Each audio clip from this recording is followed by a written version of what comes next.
হঠাৎ করেই গোলাম মোল্লা রনি জয়ের পক্ষে শক্ত একটা বয়ান দিয়েছেন। পৃথিবীর সবচেয়ে সেরা বিশ্ববিদ্যালয়ের অধ্যয়ন করে তিনি একজন গ্রাজুয়েট। হার্ভার্ডে পড়া এত সোজা জিনিস না। ঢাকা বিশ্ববিদ্যালয়ের ভাইস চ্যান্সেলরও হার্ভার্ডে চান্স পাবেন কিনা হি ক্যানট টেল। সেখান থেকে তিনি লেখাপড়া করেছেন। তার আইকিউ লেভেল হলো অ্যাবভ 9 এর উপরে তার IQ level. He is not a normal man. তার জ্ঞান বোঝার জন্য আপনাকে ওই পর্যায়ের জ্ঞানী হতে হবে। আপনাদের দৃষ্টিতে আমরা যারা বুঝি না, আমরা তাকে কেউ পাগল বলি, কেউ অটিস্টিক বলি। এর কারণ হলো তার আচরণ এলোমেলো বলি। তো সে বাংলা ভাষা জানে না কেন? সে সারা জীবন থাকছে ইংল্যান্ডে। সে 15 আগস্টে তার বয়স কত? তার বয়স, সে পুরোটাই সময় ইন্ডিয়াতে পড়ছে। ফলে বাংলা তার শেখা হয়। সে বাংলাদেশে 2 বছরও থাকেনি। ফলে যখনই বাংলা বলি সে সেটা ইংরেজিতে অনুবাদ করে গ্রহণ করে দেন, আবার বাংলাতে তার মস্তিষ্ক অনুবাদ করে আবার সেটা আমাদের কাছে বলতে যায়। ফলে তার বাংলাটা ভালো হয় না। কিন্তু বুঝতে হবে যে তার শরীরে যে জেনেটিক, তার যে ইঞ্জিনিয়ারিং, তার বডি কনস্ট্রাকশন, এটা কি? এটা বাংলাদেশের সেরা পরমাণু বিজ্ঞানী ডক্টর ওয়াজেদের রক্ত তার শরীরে। তো এই যে জেনেটিক ইঞ্জিনিয়ারিংয়ে তার বাবার আইকিউ অ্যাবভ 9, এবং তাকেও সবাই পাগল বলতো। আপনি যত জ্ঞানী লোক দেখেন, এই যে সলিমুল্লাহ খান দেখেন, কাছে গিয়ে দেখেন আপনার কাছে মনে হবে পাগল। হুমায়ুন আজাদ মনে হবে পাগল। আপনি ডক্টর আহমেদ শরীফ ছিলেন। বাংলাদেশের যত বিখ্যাত লোক দেখেন যাদের ব্রেইনের লেভেল অ্যাবভ 9, তাদেরকে আপনার কাছে পাগল মনে হবে। তো এখন জয় তো সাধারণ 10 বার ফেল করা কোনো ছাত্র না, কলেজে কলম ভাঙা কোনো মানুষ না। তিনি একজন পৃথিবীর সবচেয়ে সেরা বিশ্ববিদ্যালয়ে পড়াশোনা করা অন্যরকম মেধাবী একজন মানুষ। কিন্তু আমরা বাংলাদেশের প্রেক্ষাপটে যারা ঢাকা কলেজ থেকে পড়েছি, ঢাকা ইউনিভার্সিটি পড়েছি, আমরা এই দেশের অবস্থায় থেকে জয়েরকে মূল্যায়ন করার মতো অবস্থা আমাদের নেই। আমার ধারণা, যদি বিএনপি পাওয়ারে চলে আসে, আসার সম্ভাবনাই বেশি, যদি বিএনপি পাওয়ারে চলে আসে তাহলে গোলাম মোল্লা রনিকে আর নমিনেশন দেবে বলে মনে হচ্ছে না। আমি জানি না গোলাম মোল্লা রনি এটা জেনেই এটা জয়ের পক্ষে এগুলো বলেছেন কিনা, কারণ তিনি আমাদের সাবেক প্রধানমন্ত্রীর পুত্র সজীব ওয়াজেদ জয়ের ভূয়সী প্রশংসা করেছেন। আমিও কত প্রশংসা কখনো করতে, বরং আমি মনে করি সজীব ওয়াজেদ জয়ের রাজনৈতিক বক্তব্য দেওয়ার ব্যাপারে আরো তাকে সচেতন হতে হবে বলে আমি মনে করি। আমার মতো নস্যি মানুষ ফরিদ এটা মনে করেছে, আমার মতো একটা সাধারণ মানুষ। কিন্তু গোলাম মোল্লা রনি জয়ের এত প্রশংসা করেছেন যে আমি আজ পর্যন্ত জয়ের পক্ষে এমন প্রশংসা করতে শুনি নাই তার পক্ষের লোক। অথচ তিনি তার শেখ হাসিনা এবং আওয়ামী লীগের বিপক্ষে প্রচুর সমালোচনা করেছেন। আমি নিশ্চিত, মোটামুটি 99% নিশ্চিত যে গোলাম মোল্লা রনিকে আর ধানের শেষে নমিনেশনটা দেওয়া হবে না। বরং তিনি যদি এই কথার উপরে থাকেন এবং এই কথা জয়ের প্রশংসা করে না কারণে যদি বিএনপি তাকে নমিনেশন না দেয়, তবে আমার ধারণা আওয়ামী লীগ তাকে নৌকা মার্কা নমিনেশন দিয়ে দিতে পারে আবারও পুনরায়। জানি না এটা গোলাম মোল্লা রনি এখানে আসবেন কিনা আমি জানি না, কিন্তু আওয়ামী লীগ তাকে আবার অফার করতে পারে। কারণ তিনি তো একটা তেল মারেন নাই, প্রশংসা করছেন জেনুইন। যাই হোক, তিনি বলেছেন যে জয় যেখানে ভর্তি হয়েছে, পড়ালেখা শেষ করেছে, সেখানে যে ইউনিভার্সিটি গ্রাজুয়েট, অনেকেই সেখানে বারান্দায় যাওয়ার যোগ্যতা রাখে না। এটা তারা উচ্চশিক্ষিত মানুষ, তারাই ভালো জানে। আমি ভাই বামপন্থী লোক, আমার কাছে এগুলো আপেক্ষিক। উচ্চশিক্ষিত, ধনী, মেধাবী, তারপর আরো এই ইন্টেলেকচুয়াল, এই শব্দগুলো আমার কাছে, যারা প্রকৃত বাম রাজনীতি করে তাদের কাছে এই শব্দগুলো, এই বিষয়গুলো প্রশ্নের ঊর্ধ্বে নয়। যাই হোক, ওটা আমি যাচ্ছি না। গোলাম মোল্লা রনির প্রশংসা জানি না তাকে এই কারণে তার নমিনেশন, আমি শঙ্কিত গোলাম মোল্লা রনি এই সামনে যে বিএনপি আপকামিং পাইপলাইনে আছে বিএনপি ক্ষমতায়। কারণ অলরেডি তারা সারা দেশে যেখানে যেখানে অবস্থান নেওয়া দরকার, যেখানে যেখানে আগে এ টিম ছিল সেখানে তারা বি টিম ঢুকে গেছে। এটাই স্বাভাবিক, পুঁজিবাদী রাজনীতিতে তো তাই ঘটবে। এটা অনেকেই শোকে বুক থাপড়ানোর কিছুই নেই। আওয়ামী লীগ যে বাস দখল করছিল, এখন সেটা বিএনপি দখল করবে। আওয়ামী লীগ যে যে ফ্যাক্টরিটার কাছ থেকে চাঁদা নিত বা দখল করতো বা জবরদখল করতো বা অতিরিক্ত সুবিধা নিত বা দিতে বাধ্য করতো, সেটা এখন বিএনপি করবে, এটাই স্বাভাবিক। তা হাও তাস করার কিছুই নাই। পুঁজিবাদী রাজনীতিটা খেলে অনেক বামপন্থী দেখি চিৎকার করে চাঁদা চায়, এটা ওইটা করলো, এইখানে ওইটা করছে। আরে ভাই, আওয়ামী লীগ বিএনপির অর্থ রাজনৈতিক যে চরিত্র, তার মধ্যে কি কোনো মৌলিক পার্থক্য আছে? না, এটা তো আপনারাই বলেন, তাই না? তাহলে এটা চিৎকার করেন কেন? এটা তো ঘটবেই, এটাই একটা পরিণতি। আপনারা মনে করছেন যে এই মেধাবীদের আন্দোলনের সফল হওয়ার পর বিএনপি যখন ক্ষমতায় আসবে, আপনাদের মতো সিংকুবামদের গিয়ে বাস স্ট্যান্ডে চাঁদা দিবে, আপনাদের মতো সিংকুবামদের ওই পরিবহনের চাঁদার ভাগ দিবে, কন্ট্রাক্ট নিবে, তারপর চাঁদাবাজি করবে, তারপর আরো বহুবিধ ব্যবসা করবে, যা আওয়ামী লীগ করছে হুবহু তাই করবে। সেগুলো কি সিংকুবামকে দিয়ে আসবে, বাবা সিংকুবাম তুমি একটু নেও।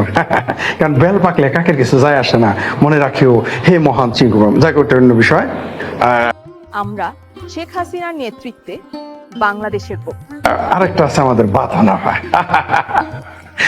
তিনি একজন চমৎকার ভদ্র পোল্ট্রিবাজ মহিলা, তার মতো একজন ভালো অভিনেত্রী আসলেই আমাদের বাংলাদেশে নাই। 2 দিন আগে তিনি বলছেন ঘরে ঘরে আমাদের শেখ হাসিনার মতো নেত্রী দরকার। কে বলেছে এটা জানেন? আমাদের প্রিয় মেধাবীদের বর্তমানে আইডল, ঠিক আছে? মঞ্চে থাকা, একটা রাজনৈতিক মঞ্চে রাজপথে থাকা সৈনিক, এমনকি তিনি রাত থেকে বটি নিয়ে ডাকাত পাহারা দিয়েছেন, এত বড় নেত্রী তিনি কিন্তু শুক্রে 8 দিন আগে শেখ হাসিনার মতো নেত্রী ঘরে ঘরে চেয়েছিল। আমার ধারণা আওয়ামী লীগের মধ্যে যেটা দলগানা, সেও কোনোদিন এই কথা বলে নাই যে ঘরে ঘরে শেখ হাসিনা দরকার। আমি নিশ্চিত আওয়ামী লীগের সবচেয়ে বড় চামচ যেটা, সেও এই কথা বলে নাই। কিন্তু আমাদের অভিনেত্রী বাঁধানাফা এটা বলে দিয়েছিলেন ঘরে ঘরে নেত্রী দরকার। তারপরেও তিনি আবার একটা সিনেমা করেছেন যেটা সমকামিতার উপরে। ঠিক আছে, আমি তার অভিনয়ের প্রশংসা করি, কিন্তু মজার বিষয় হলো তার ওই সিনেমা নিয়ে কি তাদের জনগণের বক্তব্য কি? তার যে মেধাবী ছাত্র রাজনীতি করলো, মেধাবী বললে কিন্তু মেধাবী, আপনারা মনে রাখেন। তো তাদের প্রতিক্রিয়া কি আমরা একটু জানতে চাই। তো বাঁধানাফারা যুগে যুগে থাকবে, পোল্ট্রিবাজ যুগে যুগে থাকবে, কোনো সমস্যা নাই। এখন বহু লোক মনে করেন বিএনপির দুঃসময় যারা পাশে ছিল বিএনপির, তাদের নাম কেউ নিবে না, কেউ চিনবেও না। এখন দেখবেন যে যারা এই যে হাইব্রিড বিএনপি ঢুকে যাবে, এটাই স্বাভাবিক। এটাই না চিন্তা করার কিছুই নেই, এটা না হাসারও কিছু নেই, কান্নারও কিছু নেই। এটাই রাজনীতি, বাংলাদেশের রাজনীতির চরিত্র। তো বাঁধানাফারা দেখেন, আমি নিশ্চিত কোনো ধরেন কাকতালীয় ভাবে, মানে ধরেন, বুঝতে পারছেন, ধরেন আপনি 17 মাস পরে, 17 বছর আওয়ামী লীগ ক্ষমতা ছিল, 17 মাস পরে কোনো কারণে, মনে করেন বাই চান্স, মানে একটা কল্পনা করতেছি, কোনো কারণে আওয়ামী লীগ সরকার ক্ষমতায় আসবে, এই বাঁধানাফা আবার শেখ হাসিনার কাছে গিয়ে বলবে আপনার মতো নেত্রী আগে ঘরে ঘরে চাইছে, এরপর হলো ঘরে না বাইরেও দরকার। যে ঘরে বাইরে কেবল আপনারই দরকার, আমরা জানি এই চামচামি করি। তখন এই যে আমরা যে এখন দৌড়ের উপরে আছি, আমরা আত্মগ্রহণে আছি, আমাদের যে আওয়ামী লীগ না করে আমাদের পলাতক অবস্থায় থাকতে হচ্ছে, আওয়ামী লীগ না করেও আমাদের বিপদগ্রস্ত, মানে শুধু চাকরি না, ব্যবসা না, আমাদের জীবন জবানের কোনো স্বাধীনতা নেই, যে কোনো মুহূর্তে আমাদের যান চলে যেতে পারে। আমরা তখন আওয়ামী লীগের সুবিধা নিতে পারবো না। তখন আমাদের কি বলবে জানেন?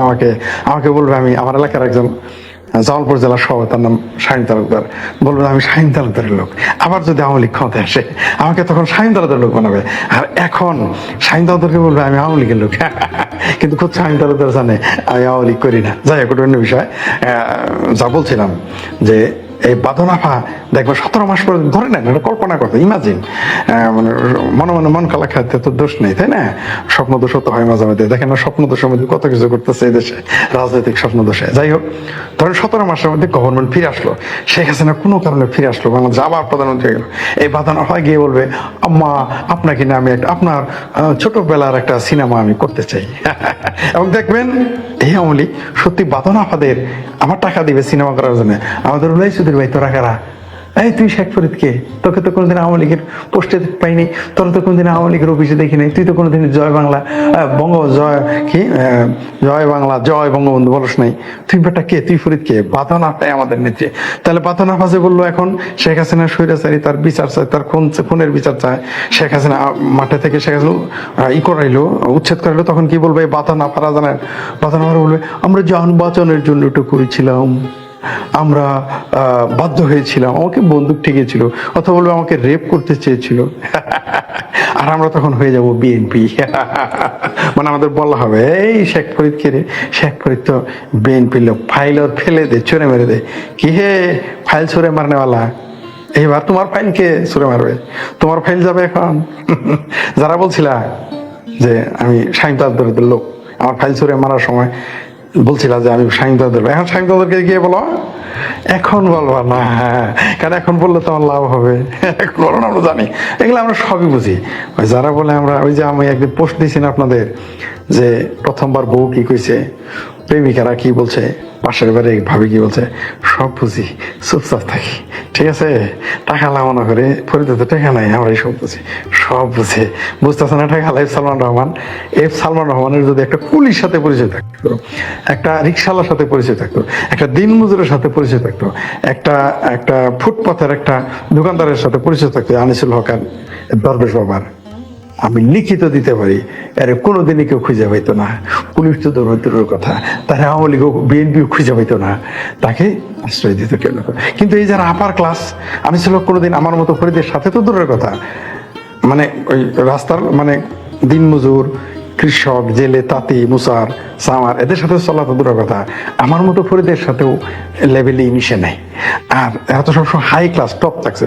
টপ কোনোদিন আপনাকে বিপদে রক্ষা করবে, টপেরা ফুটবে, আপনাকে রক্ষা করবে না। আমার যারা ধনী বন্ধু, কেউ আমাকে আশ্রয় দেয় না। আমি ফোন দিতাম, ভাই অদ্ভুত ব্যাপার, আমার আত্মীয় নয়, বন্ধু নয়, তারা ফোন করছে, আমার বাসায় চলে আসেন। আমার ফেসবুক ফ্রেন্ডে তিনি আছেন, তিনি হয়তো এখন একটু শুনতে হবে, বলছে ফরিদ সাহেব আপনি চলে আসেন আমার বাসায়। আমাকে বলছে উত্তরার একজন, ফরিদ সাহেব আপনি আমার বাসায় থাকবেন। আমি যাইনি যে কোনো কারণে, আমার বাসায় চলে আসবেন। আরেকজন বলছে আমার এখানে, তারা ওই মানে আর আমার আত্মীয় না, ঘনিষ্ঠ বন্ধুও না, সাময়িক পরিচয়। তারা বলছে, আরো কয়েকজন বলছে, অনেক আর একজন মহিলা বলছে আমার বাড়িতে গিয়ে থাকবেন, আমার বাড়িতে আপনি চলে যান। আমাকে লিখছে আমার বাড়িতে এসে থাকেন। আরেকজন বলছে আমার মামার বাড়িতে গিয়ে থাকেন, আমি আপনার দায়িত্ব নিলাম। এগুলো বলছে, তারা আমার আত্মীয় না, বলছে আমাকে, অনেকেই বলছে। আবার অনেকেই দেয় নাই আশ্রয়, ভয় পেয়ে গেছে বা লজ্জা হয়েছে বা খরচ হবে আমি গেলে, ইত্যাদি ইত্যাদি কারণে ঝামেলাকে নেয়, তাই না? ঠিক আছে, তার দোষ না, আমি তার দোষ দেই না। আমি কেন দোষ দেব? কারণ ওটা তো আমার অধিকার না। তবে যারা মানবিক, মুক্ত চিন্তক, মুক্তিযুদ্ধের পক্ষের, তারা তারা তাদের দায় আছে আমার প্রতি, আমি মনে করি নেওয়া উচিত ছিল। যাই হোক, সেটা অন্য বিষয়। সবাই তো দায় নেয় না, এটা অন্য বিষয়। যা বলছিলাম, এই বাঁধনা ফারাই দেখবেন আবার সবকিছু তারাই গ্রহণ করুক, আমরা দোয়া করি বাঁধনা হদের সৌদি ফিরুক। তবে যেই জন্য ফোন মানে যেই লাইভে আসছে, গোলাম মাওলা রনির এই জয়ের, শুধুমাত্র সজীব ওয়াজেদ জয়ের প্রশংসা করার কারণে এবং ভূয়সী প্রশংসা করার কারণে তার ধানের শীষে নমিনেশন পাওয়াটা 99% কমে গেছে, মাত্র 1% আছে। দয়া করে যদি তারেক রহমান তাকে নমিনেশনটা দেয়, দয়া করে। তাছাড়া কোন আওয়ামী লীগের কর্মী, বিএনপির কোনো কর্মী নেতা, লোকাল নেতা তাকে নমিনেশন নিতে দিবে না। কিন্তু আমি বুঝে পাই না যে এই মুহূর্তে তিনি প্রশংসা করলেন। তবে তিনি সত্য বলেছেন, কোনো সন্দেহ নেই, কোনো সন্দেহ নেই। তো গোলাম মাওলা রনির সাহস আছে, এই সময়ে সাধারণত এই কথা কেউ বলে না। দেখি লুঙ্গি মাজারকে নিয়ে কিছু বলা যায় কিনা।